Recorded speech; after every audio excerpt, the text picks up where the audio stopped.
just before we went for our Comrades Marathon, and I'm sure she'll be talking about it a little later today as well. Makhi, are you here? I can't see her.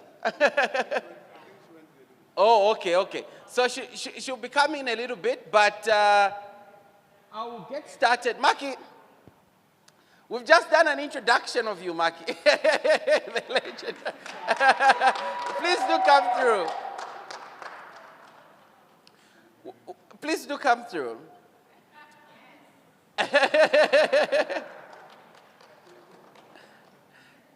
Last year when I ran my first Comrades, I was busy taking pictures at the front, at the start line.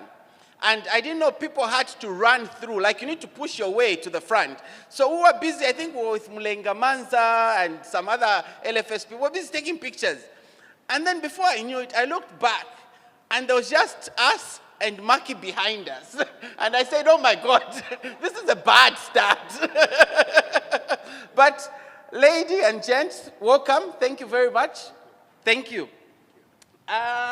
We're doing a cocktail today, so we're going to start off a bit lighthearted. We have a cocktail. Cocktail event. It's a cocktail event today, with very little alcohol, if any. But do tell me, on a light note, if at all you were a cocktail, what drink would best describe your running style? Does it have to specifically be a cocktail or it can be any alcoholic It can drink? any alcohol drink. I would be a Hennessy. Hennessy? Yeah. Okay. Why? Because a Hennessy will finish you. And when I run, I finish my marathons. Is it nice? Is it smooth as well? Smooth, elegant. Elegant. Classy. Classy. Has a lot of sense of humor because when you drink it, you laugh a lot. And you can mix it with anything. You know, you can have it with Red Bull, apple tizer, you can have it on the rocks. Just like me. I gel everywhere I go. So I was about to say, it sounds like you're describing yourself. Exactly. So I think from today I'm going to call myself Hennessy. Yeah. Nice one. Makhi? So you see now, you're asking an alcoholic beverage question to a teetotaler. Oh, my. But I'm very educated on alcohol. Okay. So I'll be a cognac. Okay. Smooth, heavy, and you have to take it neat. It does not need ice. It does not need any dilution. I keep going, and it's easy on the tongue, the way I am. Nice one. And tell me now, because you're a teetotaler, maybe another question would be, if you're going to run with one song on repeat, I know you don't run with music, but if you're going to run with one song on repeat for the rest of your life, what song would it be? What would you pick? So the old school folk would know. I'm a hip hop head. Really? Old school hip hop, deep hip hop, some very underground stuff. So if I would run with one song in my mind, it would be Till I Collapse by Eminem. I would run this dude to the wire till the wheels comes off. I know what I want and I get what I want. And I would also run with Man in the Mirror from Michael Jackson. Okay. Because change does start with me, and the change I want to see in the world have to be me. Fantastic. Nice. Sipho?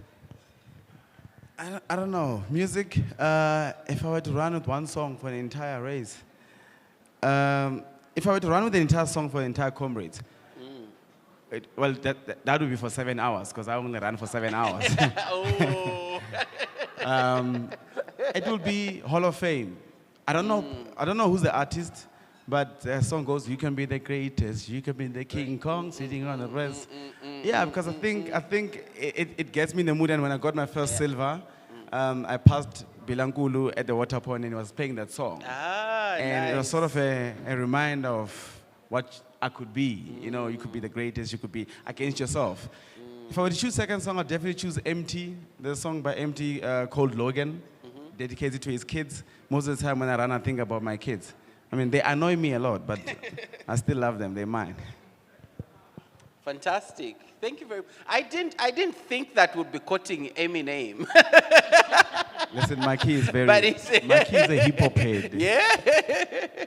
Nice one. Very interesting. So most of the, as you could see, most of the people that are running for the ABSA Marathon, the majority, like most of the marathons, are largely social runners. But you are quite seasoned runners yourselves. What would you say is the one tip for training that you'd, swear by, to say this is the one thing that you need to adopt as a recreational runner or a social runner that they absolutely need to do for training? Make peace with pain. It's gonna hurt. It's gonna be difficult. But we're gonna run. And consistency, it's not gonna fall on your lap. You have to put in the work. And you have to be deliberate about the choices that you are going to make. You know, if you're going to have a long run on Saturday, you have to be easy on the beverage with a certain percentage. You need to, very, very important, you have to eat, because food is life, food is energy. It's going to keep you going on the road. And that's it. And you are not special if you are in pain. We are all in pain. So don't go there and think people are going to baby you. They're not. We're going to say sorry and we're going to keep on going. Fantastic. I love that. I love that. Sipho, one question. one thing that recreational or social runners should take up. I think if there's one thing that I need to clear up, or I need to set the record straight, is that I'm a social runner. You're not elite. I'm very much a social runner. There's nothing elite about me. Elite runners, they win comrades, they do 5 hours. I'm a social runner. I'm a social runner who takes his running very seriously. And that could be the difference. And if I were to say the one thing that a recreational runner should focus on is the fact that running is a personal journey. Running is a very personal journey. Sipho could have it this way, Makhi could have it this way, you could have it that way. So enjoy the uniqueness of your own journey. Yes, you can learn from different people, but enjoy your own journey. Sometimes we want to learn everything and take everything from other people, even the things that are not meant for us. So it's personal journey. If it's a tough day, it's a tough day for you, take it in. If it's a good day, it's a good day for you, take it in. But don't sort of not celebrate your small wins because Sipho has a silver and you don't have. Now you don't celebrate your own wins. Running is very personal. It's for you and for no one else. Fantastic. Such great advice, actually. And just from what Makhi had said, pointing out to say everybody's in pain, there's nothing unique about you. And I think that's one thing you've repeated over the years, to say, when you're running, what you're feeling, everybody's feeling it, But the difference is that you keep on going. You have to keep going. And also your point, Sipho, that running is highly personal, What works for one person might not work for the next person. And I remember with my running journey as well, when I started off and just would take up people's training plans, you find that I used to get injured every other time because I didn't learn my own body and what works for me. So that's great. So speaking about tough days that you mentioned, Sipho, I'll get to you and then we'll get to Makhi. Do you have one of those stories from a run that was like really tough, midway, where things go wrong? One of those races where everything that could go wrong goes wrong. Do you have any one of those crazy moments that you are able to share with us? I do. I definitely do. I think if I were to think of one run that was so difficult and I'll never forget it, it was Comrades 2022. I was training for my first silver. And I trained so hard, according to me. I trained so hard, I put in all the work. And when I got halfway, it was a down run. Halfway, close to 60, after halfway, close to 60. my body shut down. I couldn't run anymore. I couldn't move. I was tired. And literally, I moved from running 5 minutes to now running 6 minutes, 6:35. Facing the reality that there's nothing I can do at this point to run fast again was tough. You can hype yourself out. You can be a CEO wherever you work. You can be a doctor. You can be a president. You can be the biggest thing wherever you work. But when your body shuts down, it shuts down. And I think on that day, I learned to respect my body. And I learned to understand that as a runner, you're going to have good days. You take them. You're going to have bad days. I mean, that was the last time I failed to get a silver.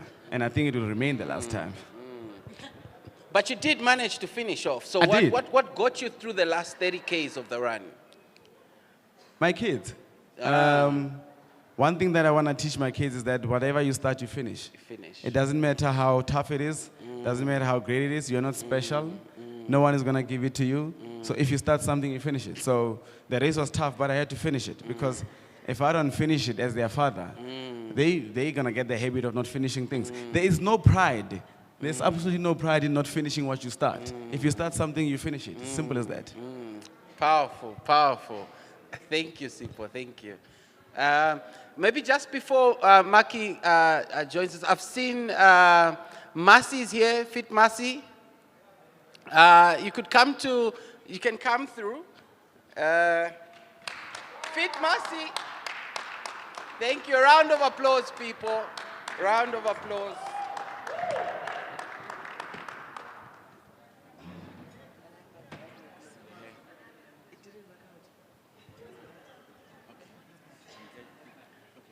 Masi, welcome. Thank you so much. For those of you that don't know, I'm hoping I'll be able to pronounce your full names correctly. Masibulele Mkhundlu. Try again. Mkhundlu. It's No click. Mkhundlu. Mkhundlu. Mkhundlu. Okay, so that's Fit-Masi. She's a 4-time comrades finisher, right? And yeah, definitely worth a round of applause. And a High Rocks Women Pro finisher as well. Imagine. Yeah, and she's a great inspiration on and off the course for most people. So thank you so much, Fit-Masi, for coming through, and it's a pleasure. I hope you are finding Zambia okay. Yeah, it's indeed a pleasure. I'm finding it okay. I went to this other place where there's a lot of people. It's a marketplace Thursday. If I didn't have this event, I think I'd still be there, guys. But then I had to rush to this one. But I went to the saloon, so obviously, as much as we've been around to the expo, the airport, the hotel, I also got a glimpse of that marketplace. I know there's a shakeout run tomorrow, but if someone wants to party, I think there's a party there, and it's happening. Nice. Thank you. Awesome. Thank you so much. I'll take it back to you, Makhi. The same question I'd asked Sipho around one of those stories from a race that just, everything went bad and didn't go according to plan. Or is there like a funny story that you're able to share that, So, I think I'm a bit crazy. Not a bit, say Sipho. Okay, a bit a lot. Yeah. Yeah, a bit a lot. So I embarked on running the Washi 100-miler. So the 100-miler is 161 kilometers that you run in East London. You start at Cathcart at 5 p.m. and you run through the night. Okay, not run, move. Let me not lie to the people. So you are vertical during the night. During the day, so the race finishes at 7 p.m. at Buffs, and you run on the N6. So you have 26 hours to finish the race. And this little girl here from El Dorado Park, I'm very colored, decided to go test herself by embarking on running 161 kilometers. And I went there. So I had a very big why that I was going to run it for. I always have a why for everything that I'm doing. And then I went to run Washi, move, crawl, or going forward at Washi. And that race literally starts at 120 kilometers. That's where the race starts. So the guys who run Comrades, Comrades starts at 60 Ks. Yeah. Washi starts at 120 kilometers. The last 40 kilometers is between you and your God, like literally. So I get to 120 kilometers. I've been moving for about, I think, just under 20 hours. And the last 40 kilometers, the body said, you ain't going nowhere. But the mind said, we are going to finish this. And I called my daughter. So my daughter is very spicy. I don't know where she's getting it from. Right? So I was just going to give up. And then one of my supporters called my daughter. And they said, speak to your mother. And she says, what's up? I said, I can't do this. I'm tired. And she said, fix your face. People are taking pictures. You're going to look like your problems. And people are going to tag me, and my friends are going to see that you look like crap on social media. So fix yourself. Yeah. So, and then she said, whose mother are you? I said, I'm your mother. She said, no, who am I? I said, you're Nkazimulo. And whose mother are you also? I said, Sinamile, because we had a daughter before her. She passed, unfortunately. So she said, okay, you've got two daughters. Whose daughter are you? And I had to tell her my mother's name. Whose Makoti are you? And I had to tell her my mother-in-law's name. And she asked, whose wife are you? And I had to tell her my late husband's name. And she says, okay, so in all of this, all these people want you to finish and you want to give up. Put on your big bloomers and go and get the jacket and that trophy. And that is how I finished. So every year at Comrades, the same ritual happens. She's my go-to person. She's my hype girl. And in that, she teaches me to start what I finish, as well as I teach her to start what she finishes. So, these kids, they use what you say to them against you. They're very smart, these little rascals, But that is how I finish, and how I finish Comrades as well. Powerful, powerful. And it's amazing to see how much of a big role our family plays in our running journey, right? And it also as a reflection of yourself, right? And what you aim to do and would like to do. So thank you. That's a very powerful story. And just like Sipho's story as well, very, very powerful. I'll get to Fit-Masi now. I'll just get you up to speed now because So before we get to the question that I had asked them, we were, as a quick icebreaker, if you are going to be a cocktail drink, and we spread it out to any alcohol drink as well, what drink would best describe your running style? My running style? Firstly, disclaimer, I don't drink alcohol. I've never drank alcohol. I promise you. So I'm just going to think of something that I've heard around alcohol. Cocktails. There's a cocktail that I recently learnt about. It's called, I'm not sure if it's sex on the beach or sex at the beach. There's a cocktail like that, right? Something of that nature. I really found the name shocking. And I think that's what I mostly do in my running. I do shock people who think that she won't finish that distance or whatever the case may be, or I don't think she's that kind of a runner. And at the same time, I would say that also the name is just a fun name when you think about it, named after a drink or after a cocktail. And I think that's what I also represent in the running space. I just want fun. I just want happiness. I just want everyone to conquer. Fantastic. Sex on the beach it is then. I'm getting a bit worried because we have 3 South Africans here and 2 of them don't take alcohol. I don't know if there's a shortage of alcohol in South Africa. And I'm not sure if we would have 3 Zambians here and 2 of them would not be drinkers. I'm not sure.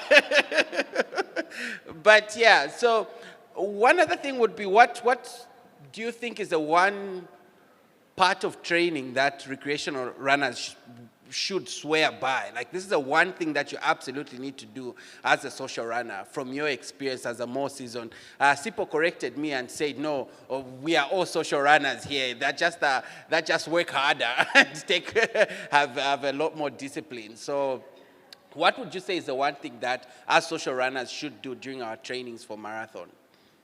I swear by strength training. I think that's where my running journey started. Today over lunch we were having a conversation about physio, injuries and all of that, and I think it was actually my first time got to share with people that I've never been to a physio. I started running in 2018. I have 4 comrades. I have multiple marathons that I can't count. But one of my biggest flags is that I've never been into a physiotherapy because I'm injured. And that, I believe on my side, is caused by one thing. I do strength training. For me, it's one thing that I prioritize. Every day, every week, I'm at the gym. I'm even the kind of a person who have a gym program when it comes to strength. I don't have a coach in running. I don't have a program in running. I just run. But when it comes to gym, I have a program. I have a program where I'm going to focus on my legs on Monday. Tuesday, it's the core. Thursday, it's the back and the shoulder. And then I just put running there and there and there and there, and it works out for me. So if there's one thing that I always preach, do your strength training. And we won't find you cramping at 7 kilometers in a marathon. Awesome. Thank you, Masi. Do you have memory of any story or incident during a marathon where, everything that could go wrong went wrong? Like, you had planned it all out, but then things just didn't go the way that, you had planned it out. Do you have any one of those that you're able to share? I think I have one. It was a race in Durban called Best of the Best. It's a double lap. I hate double lap marathons. So I ran my first 21. I think I did like 1 hour, 50 minutes. And I was sure that, my girl, you are doing so well. The second lap. And so imagine a person who finishes the first lap, which is the 21 kilometers in 1 hour, 50 minutes. But then you have a finish time of 4 hours, 43 minutes. You can imagine what happened on the second half. It was a lot, but I aimed for the finish. And I think the second time, I did not have any plan, but I believe most of us who knows Makhi, in every race that you go to, you pray that she doesn't find you. So there's a race in KZN Drakensberg called Sanistega. It goes up Lesotho and come down.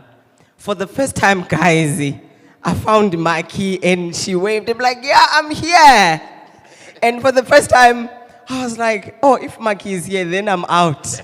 But I had to just push to the end. But I think that's one of the experiences that I can vouch and say these were my days where something shocking happened. And at the end of the day, I think I finished. That's what mattered. Thank you so much. Thank you, Masi. I'll get to you, Sipho, now. You started off with sub-finish at Comrades in 2019. And within a very short period of time, you became a silver medalist and doing crazy times, even in full marathons.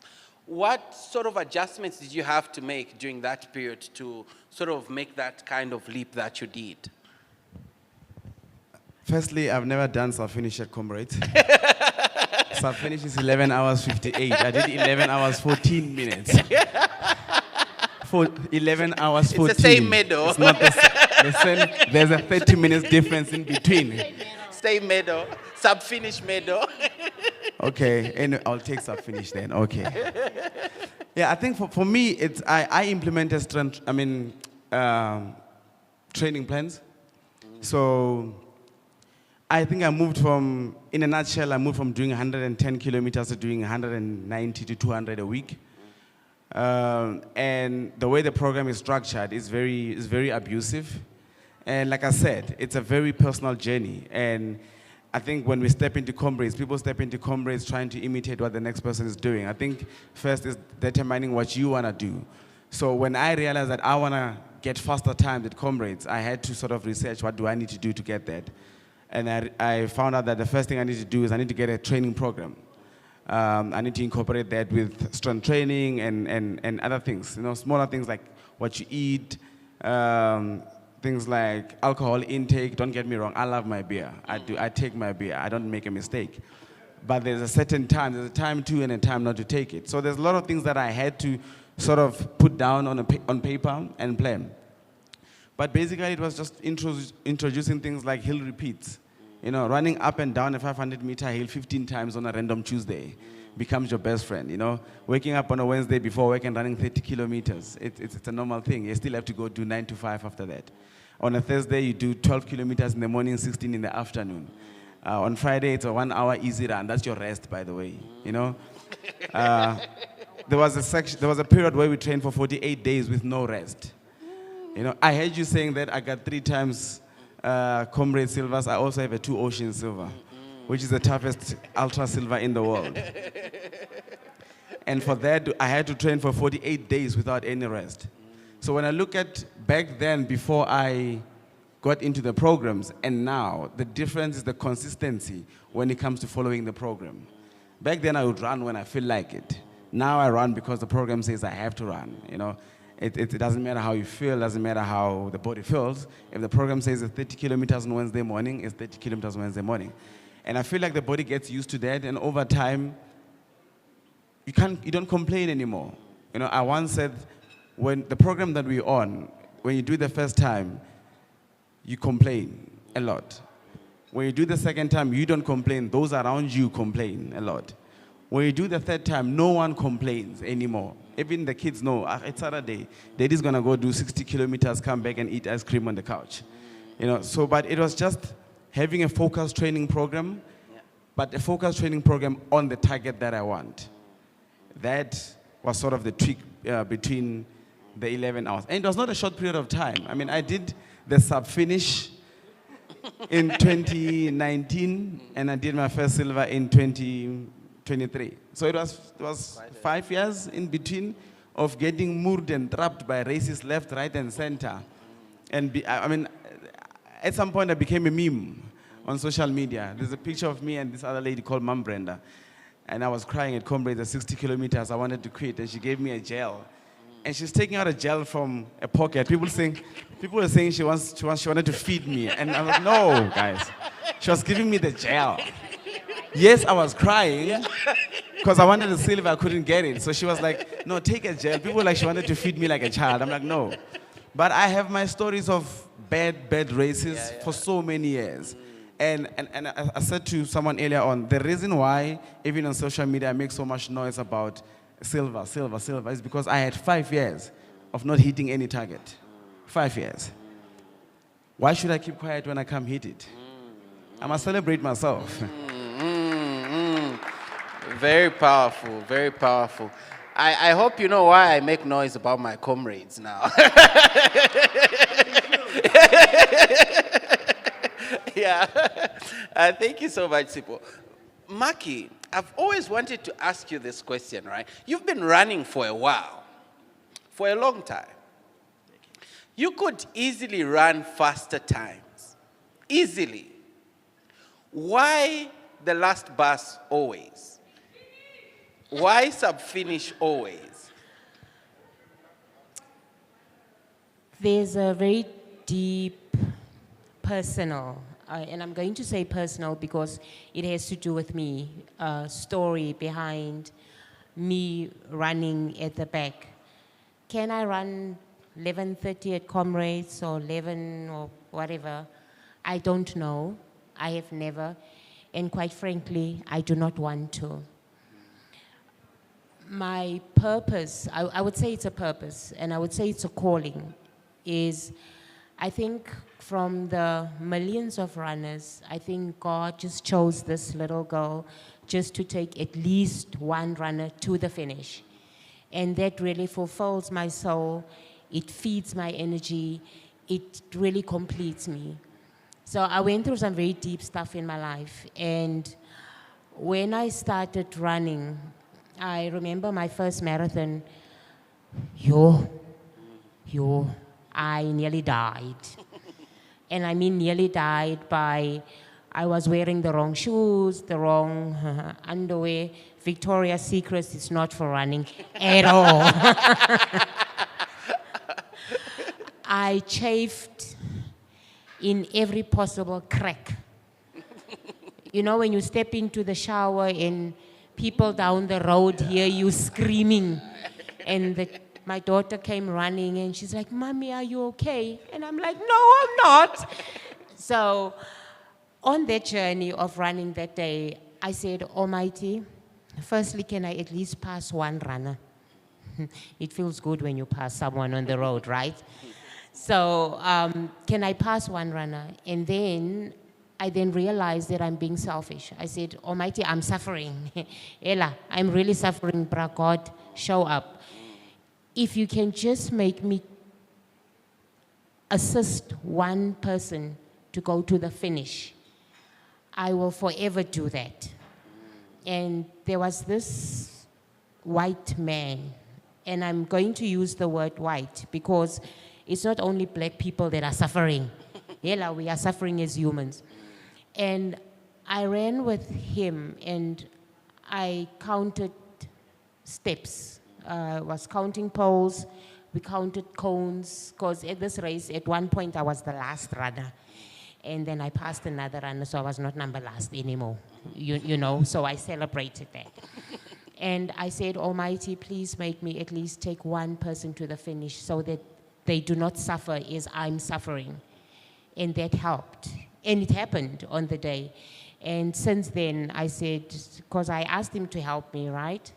And he came and he helped me, so I need to keep my promise. So if I can take at least one runner to the finish, I will do so.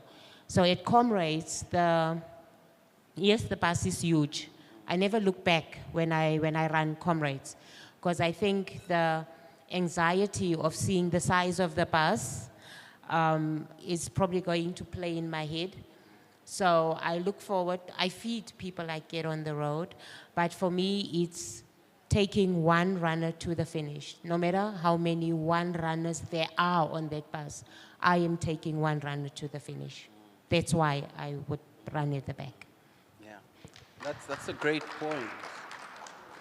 And just to double click on that, sorry, before I move to Masi, tell me a little bit about that feeling of helping hundreds of people and also having hundreds of people depend on you. I think it's a heavy burden, and to have to carry it for hours on hours and hours. Do you have any times when you doubt yourself and think maybe it might not work? This time might not be the time. I know this year, I think after, during the Comrades, I think your estimations were over the 12-hour mark, and everybody's like, "No, she's not gonna make it, she's not gonna make it," you know.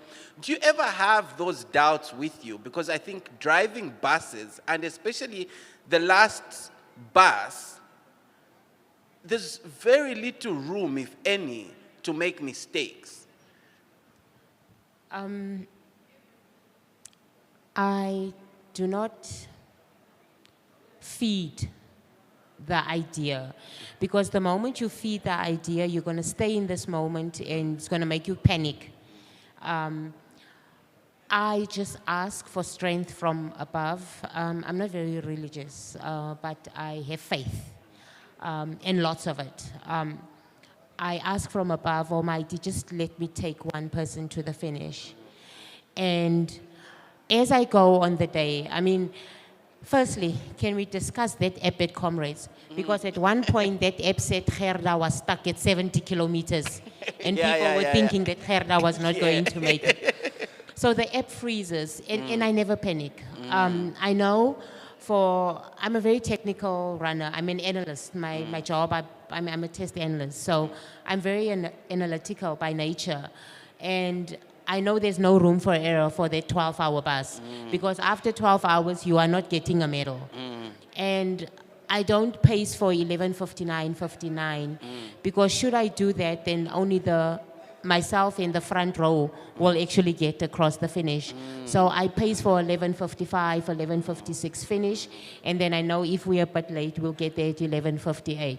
So I never stay in the moment of thinking, I am not gonna make it. I believe that I'm going to make it, and I feed the idea that I am going to make it. And oh, hell yeah, I do make it. And I enjoy the small wins, as Sipho said. I mean, I've got a gold medal. You don't. He only has silver. There we go. No, thank you so much. I would ask that we reduce on the chatters in the back so that then we make sure that everybody is listening to the speakers. Thank you very much. Masi, I want us to talk a little bit more about that balancing between strength training and running as well. You are well known for being both Comrades and Hyrox finisher. And for those that don't know, Hyrox combines running with functional fitness. And maybe you could tell us a little bit about that, because when I was preparing for this, I was reading about it, and it's like you do one activity, then you run 1 kilometer, something like that, so you get to combine a lot of fitness with that.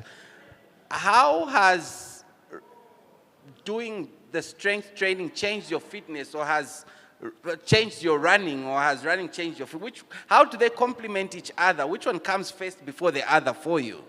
I was a strength trainer before running. Okay. Yes. So for me, I used to run as a cardio. I used to do running as my cardio. I think I always say this, that my first love is weights. If you go to my Twitter, my username is a girl that lifts, because I believe that's where the whole fitness journey started.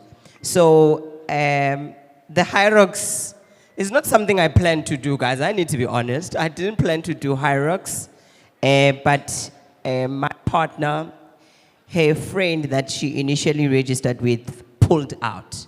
So I had to come in and help her friend. I think that's the benefits of me and strength training. I was able to help out a friend, but reality is I never planned to do Hyrox. Yes, it's been part of my bucket list, but I ticked it earlier than I thought. So I think the two things for me, it has just been about my journey in terms of doing both. I love gym so much. I love weights so much. And now I have developed the love for running as well. So I think how they implement each other, it just goes back to what I said earlier, that we always talk about strength training and how much it improves your running and how much it helps you to be strong through running and how much it helps in preventing injuries. And I think I'm also a true example of that. When I started running, I never stopped going to gym. Those people who follow me will know that I also go to a very ghetto gym, like where there are weights. The treadmill in there, you have to push it with your feet. It doesn't move. It's not connected to any electricity or anything, because the gym is just for strength and functional training. So I think they complement they complement each other in a way that even if you go to a coach, even if you go to the internet, they will tell you that you need to do strength training. And I usually get the question of, Masi, how do you run so much and not lose weight? I think that also helps, because I always say that I run as much as I train. And it's been like that for me. But I did lose weight on my first com race. I mean, I was very scared. Like, I just drastically lost weight. But throughout the years now, it's just about doing both and maintaining both. Finding the balance is having a program. Understanding that you also need to do strength and training at the same time you need to run. I think what Sipho said is important in terms of for each goal, for each target, you need to have a program for it. For myself, I know very well that my target most of the time is just finish alive in every race. So, and that's why now yeah, so that's why now I always just want to make sure that I balance the two. I don't want to find myself not being able to finish a race because I cramped at 17 kilometers, I couldn't move and whatsoever. But it's just been about identifying my target and knowing that whatever that I want to achieve will need both the running and the strength training. And it's been working. Great. I'm going to ask you a question starting with you, but I think it's a question that applies to everybody on set today. And it's a little bit about balancing that. All three of you have got quite a following on social media, right? Which means you have quite some influence outside of even your own countries, right? How does it work balancing the running itself and sharing your journey openly on social media? And what would you say has been the most rewarding part of it? The best thing about it, on my side, from my experience, is that one person that you're not going to see in your comments, that one person who's not going to like, but that one person comes in and say, Masi, I have lost 5 kgs since I started following your journey.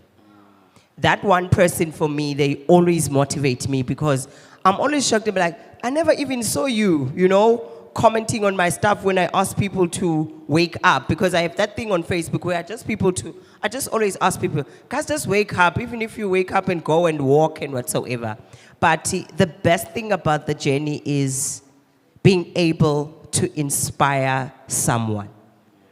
Our followers are not just people that follow Masi because she has great dreadlocks or whatever, or she speaks, but they are looking for motivation. We also have people that we look for motivation into. We also have people that, you know, I might never be Gerda, but she inspires me. You know, how much she enjoys the races, how much she puts in the effort. Because if you look into Gerda before trainings, she'll be in different country, training in the snow, training in the mountains, training in wherever. As much as I know that I will never run her time, but she inspires me. The effort that she puts in, the way she shares her journey, and I do the same on my side, and I also inspire another person in a corner. So those people, they are the ones that on my side help me balance. Because each time, sometimes when I want to give up, when I feel like not posting, I always remember that sometimes now, when you have gained a lot of people that are following you, the journey is no longer about yourself alone. Like what Makhi said in terms of, as much as she doesn't look back, but she knows that there are people behind her, and she needs to keep on going to ensure that those people get to the finish. It's the same thing with the followers. You sometimes feel so down. You sometimes feel like not going for a run, not posting. But then you think that there's a person who's waiting for you to say, wake up and go and do something. So it's really an amazing thing to be able to motivate a person, to be able to preach active lifestyle to different people. On my side, I'm on Twitter, I'm on TikTok, I'm on Instagram, I'm on Facebook. And it's always just about balancing each social network, and it works.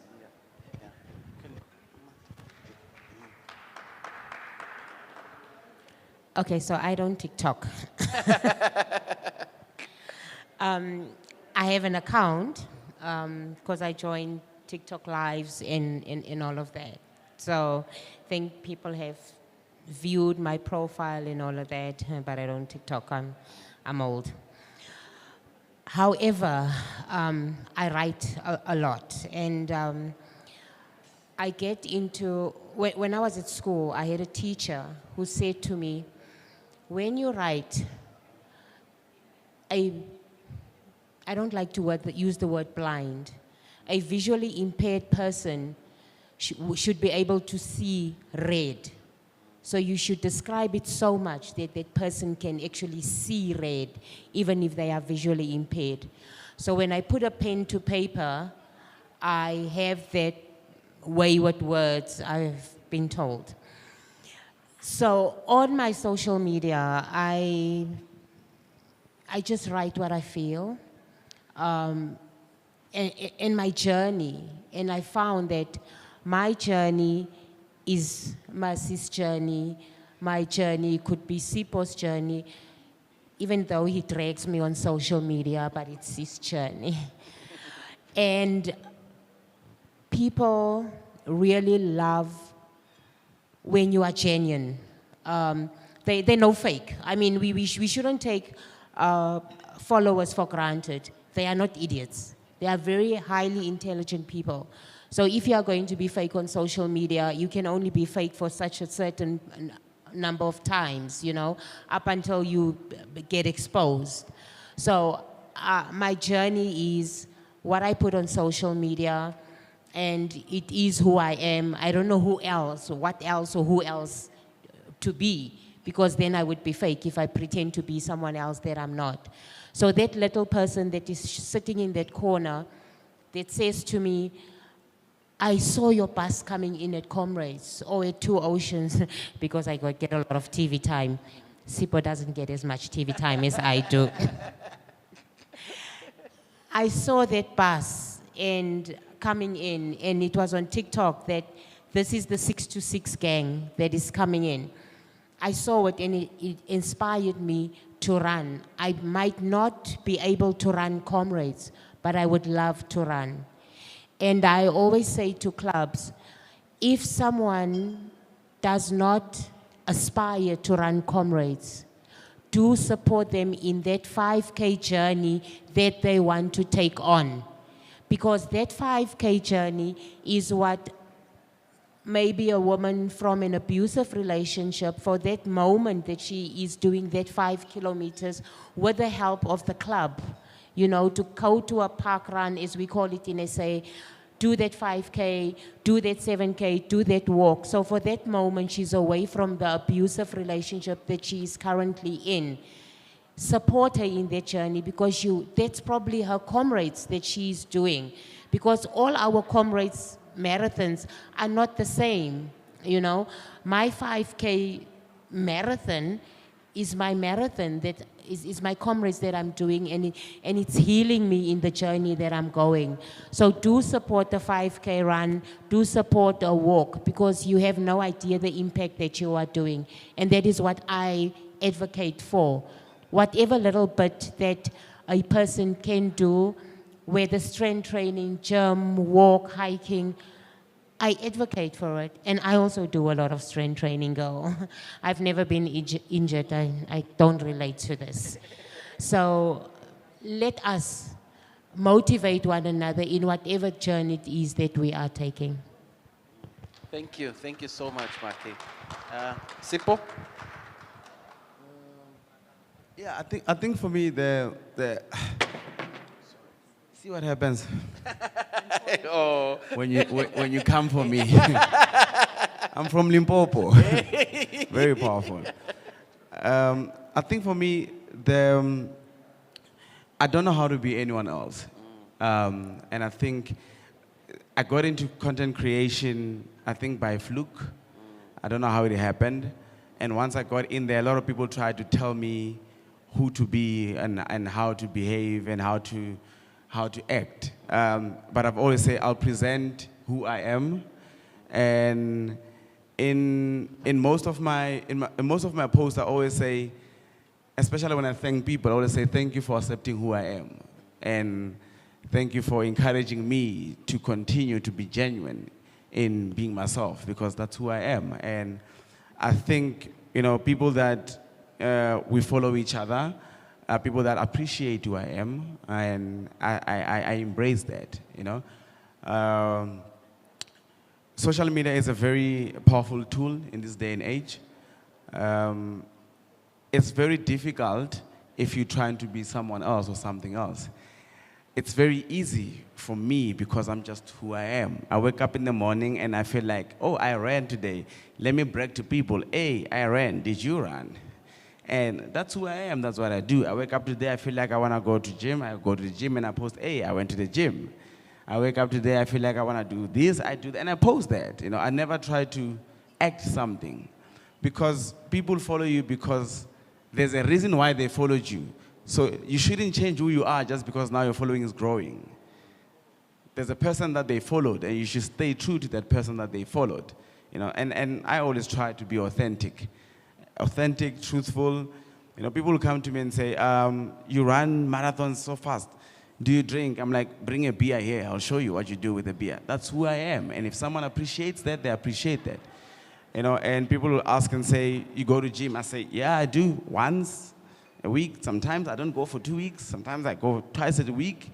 But that's genuinely who I am. And I'll never lie about what I do or who I am. And I feel like that's how I got to understand social media.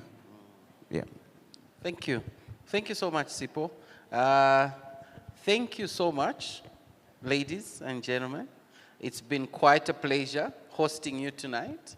And I know everybody's looking forward to running alongside you on Saturday. And a lot of the people here will be supporting along the way. So they'll obviously be saying hi and cheering, and there'll be a lot of pictures as well. I don't know if they'll manage to take pictures of Sipho, but because of the speed he moves at. No, I'm running very slow on Saturday. I'm only gonna run 450 pace, very slow. Right. Yeah. All right. Just a quick wrap up, guys. Any last word within a minute for each one of you as we close? Ladies first. Yeah. Don't look like your problems and keep going. Thank you. That was very short. Now last words, I think, I just want to say anything is possible.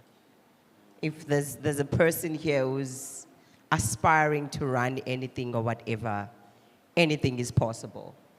And you had this from me, from a person who has attempted some of these things. So if you are aiming for something, don't overthink it. Just enter for that race. You'll see the fitness on the road on the day.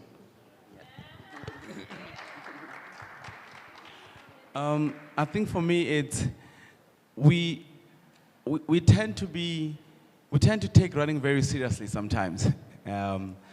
We forget that, I don't know, in this room, has anyone ever won a race in this room? Won a race, like be number one in the entire race. Congratulations. So we only have one out of all these people. So majority of us are social runners. And the meaning of social is to socialize. So let's stop taking running very seriously. Let's enjoy it. If it's a bad day, laugh at yourself. And be like, yo, this race is showing me flames. But enjoy the journey. Stop taking it if you miss your target, it's okay. There's 600 marathons to come in the next 2 years. But stop taking running very seriously. Enjoy yourself and just enjoy the journey. Yeah. Great. Thank you so much. I'll ask that we give another big round of applause to the speakers that we had today. It's been fantastic. They've been great.